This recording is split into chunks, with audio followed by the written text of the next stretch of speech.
Yo, what's going on YouTube? It's your boy Light back at it with another YouTube video, and in today's video we're going to be doing another Let's Talk About a TV series that I've recently watched called Gotham.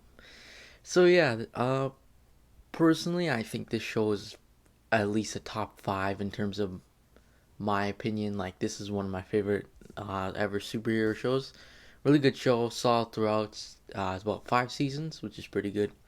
And I actually recently just watched it. I watched it within a 2 week span, so I watched it pretty fast. I binge watched it really fast. This is the fastest I think I've ever watched any show in my lifetime, of at least 5 seasons at least.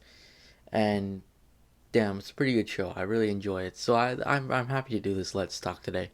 So yeah, if you're kind of unsure exactly what this is, pretty much Let's Talk is, it's basically like a review, but I do with like multiple seasons just because I don't want to do like 5 different videos for each season review and stuff like that. So, for the purpose of the time being, I just call it Let's Talks, anyways. But it's basically a review, more freely, if you get what I mean. So yeah, let's get into it. Gotham. I mean, season one. It has about 5 seasons, so I'll just go through each season, see the good points, give my overall thoughts at the end. So season one was definitely a very interesting season. We got our introduction to Bruce Wayne. We got kind of a timeline in terms of Bruce Wayne's parents dying. Uh, and then we got introduced to James Gordon, Edward Nigma, Fish Mooney, the Falcone family, uh, the Penguin or Oswald Cobblepot, Selena Kyle, Barbara Keene, also somebody by the name of Jerome Valeska, which we'll talk about in just a second. So yeah, character wise, introduction, solid. Uh, I think no, Firefly didn't get introduced as of yet, but I think that's most of them. Harvey Bullock, of course, Alfred. I forgot those names too. I'm not gonna mention everybody who's introduced. I'll just mention like key people. So the first season rallied a lot around kind of like gang fighting, with especially with the Falcone family versus the Marone family, and just Gotham trying to stop it, and Penguin's rise. We didn't get much of the Riddler that season. He was Edward Nigma for the most part. Done very well. Uh, Something I really liked about this season. Sorry about that. Something I really liked about this season was the cinematography. Now, I thought the cinematography for the season was done very well, especially when you saw during particular scenes, you get a good shot of like Gotham, or if you kind of realize it's kind of like New York almost. It's basically New York. So I thought that was pretty interesting as well. Writing very well, very bingeable. I must say, like, see, all the whole show was basically very bingeable. Like, I was able to just watch episode after episode, entertained for hours. It was pretty good, pretty enjoyable. So season one easily for me, I'll give it an easy 10 out of 10. Season two, we got introduced to Theodore Galliman, who was pretty much like Azrael. If you know who that is from the comics, it's a new take on him. We also got introduced to Mr. Freeze and Firefly, which is pretty cool. And we also got introduced to a more Joker aspect of Jerome Valeska, because he was supposed to be like the Joker figure in the show. So I thought his character is done very well. Uh, we also got villainous turn for Barbara. I thought that was pretty good. Season two, definitely same 10 out of 10, easy. Very a little bit. Actually, it's been upgraded a little bit. I thought season two was pretty good. Probably my personal favorites.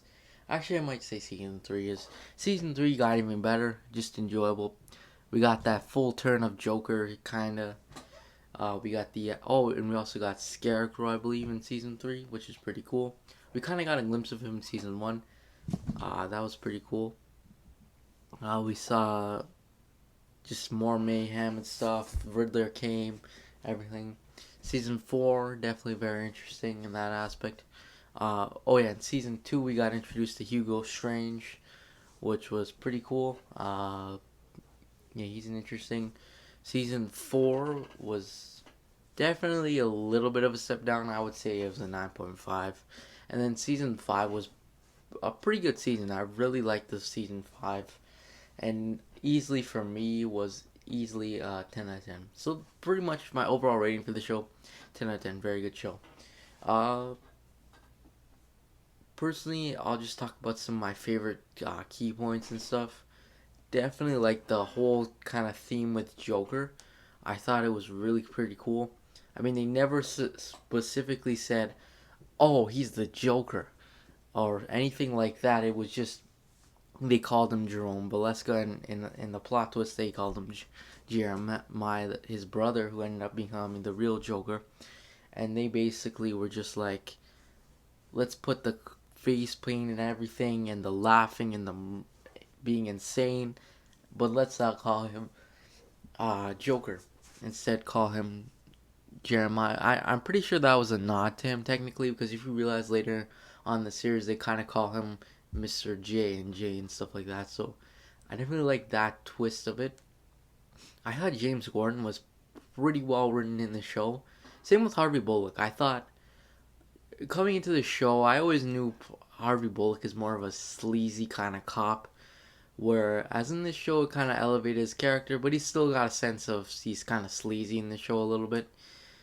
James Gordon was really good. My favorite character from the series. Bruce Wayne. I definitely liked how they wrote Bruce Wayne's character and showing like foreshadowing that he'll become Batman later on, especially with the sense you could kind of see he was training a bit to become Batman because towards the end of the show he's like fighting villains and helping out the GCPD and stuff like that. So I thought that was pretty good. Selena Kyle's character definitely very interesting as well. Riddler's character was pretty explained pretty well. Like you get a lot of like exactly what's going on with him in the comics, for example, because he's like a very big narcissistic. He's very narcissistic in the terms of he only thinks about himself really. So I thought that was pretty good in terms of his character as well written. We also got Bane. I forgot to say that, but he came in season 5, which was pretty cool. And it was interesting to see that he had kind of ties to Jim Gordon, which is pretty good. Oswald Cobblepot, you could sense he was kind of like an anti-hero, kind of not. I mean, he was just all over the place during the show, but I guess it makes sense, kind of. So I thought that was pretty good. Uh, just in terms of kind of retconning things, especially with the sense that they changed a few of the stories, like especially Joker, for example. They changed him, but they never explicitly called him Joker, anyways. Uh, they changed a bit in terms of Bruce Wayne's met most of these villains beforehand before becoming Batman, and like uh, usually Catwoman doesn't meet Bruce until later on and stuff like that. So there's that aspect as well.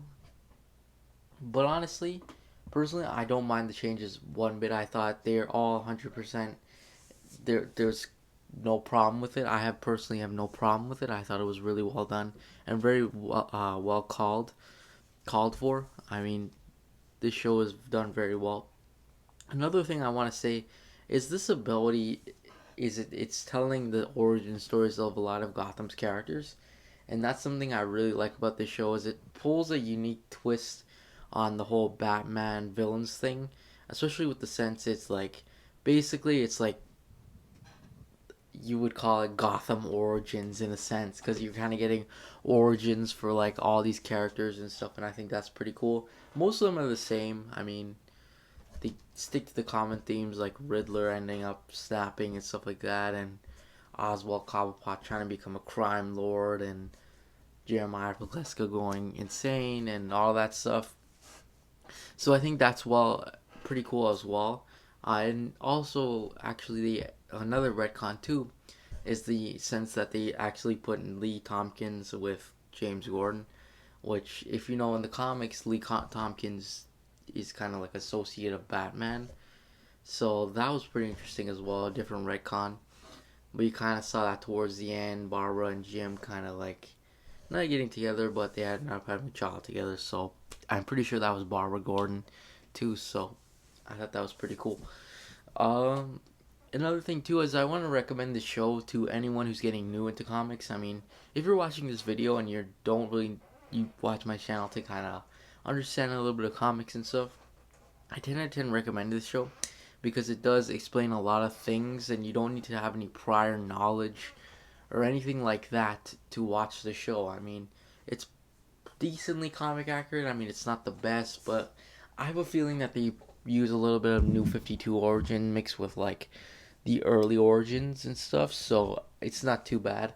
But I mean, if you want to learn about these characters and stuff and learn about their psyches and what's wrong with them in some cases, why they act the certain way they act, how they become villains, what happened, definitely watch this show. I think it does a really good job of explaining characters in particular, like uh, Bruce Wayne, especially very well done. James Gordon, the Penguin, done very well done. To name a few. Same with like Selena Kyle and stuff like that. So I thought the show was very well done. 10 out of 10 show, easy for me. Probably a top 5 show in my personal opinion. In terms of my list of my favorite superhero TV shows, very well done. Uh, Anyways, that's pretty much it. Thanks for watching. Make sure to like and subscribe, and I'll see you guys next video. Peace.